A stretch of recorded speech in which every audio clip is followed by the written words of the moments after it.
ایک مرتبہ ایک غریب عورت حضرت بابا فریدالدین مسعود گنج چکر رحمت اللہ علیہ کی بارگاہ میں حاضر ہوتی ہے اور اپنی غربت کی شکایت کرتی ہے۔ اس کی بیٹیاں شادی کی عمر کو پہنچ گئی تھی، لیکن اس کے پاس کوئی مال و اسباب نہ تھا۔ بابا جی نے اس کی بات سنی اور اس کے لیے دعا فرمائی، لیکن وہ عورت بابا جی سے کچھ لینے پر بضد رہی۔ بابا جی نے فرمایا، بی بی سب خزانے تو اللہ کے ہیں، اسی سے مانگو، میں تو خود اللہ کا ایک ادنا سا غلام ہوں۔ لیکن وہ عورت بولی، بابا جی آپ تو اللہ کے نیک بندے ہیں، میں آپ کے در سے خالی نہیں جاؤں گی۔ آخر جب اس عورت کا اصرار حد سے بڑھ جاتا ہے تو بابا جی نے فرمایا، اچھا جاؤ اور کوئی مٹی کا ڈھیلا تلاش کر کے لے آؤ۔ وہ عورت مٹی کا ایک ڈھیلا بابا جی کے پاس لے آتی ہے۔ بابا فرید رحمت اللہ علیہ نے 3 مرتبہ سورہ اخلاص پڑھی، مٹی پر دم کیا تو اللہ کی قدرت سے وہ مٹی سونا بن گئی۔ آپ رحمت اللہ علیہ نے وہ سونا اس عورت کے حوالے کرتے ہوئے یوں فرمایا، لو بی بی اسے اپنی بچیوں کی شادی کا بندوبست کرو۔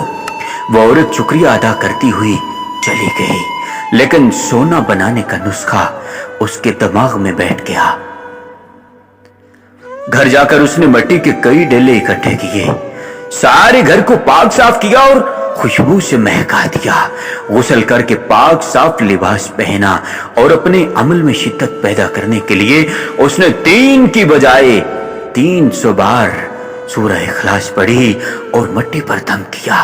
لیکن اس عورت کا خیال تھا کہ آن کی آن میں مٹی سونے میں بدل جائے گی، لیکن ایسا کچھ نہ ہوا۔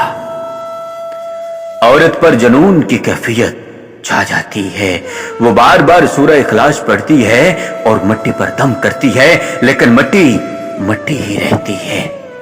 وہ 3 دن تک سورہ اخلاص بار بار پڑھتی رہی، لیکن سب بے سود رہا۔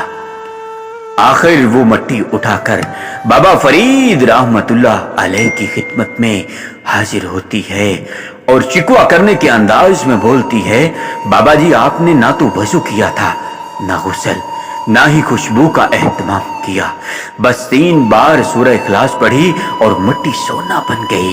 میں نے غسل کیا، خوشبو لگائی، گھر کو پاک صاف کیا اور 3 دن سے سورہ اخلاص پڑھ رہی ہوں، لیکن مٹی سونا نہیں بنتی، بتائیں میرے عمل میں کیا کمی ہے؟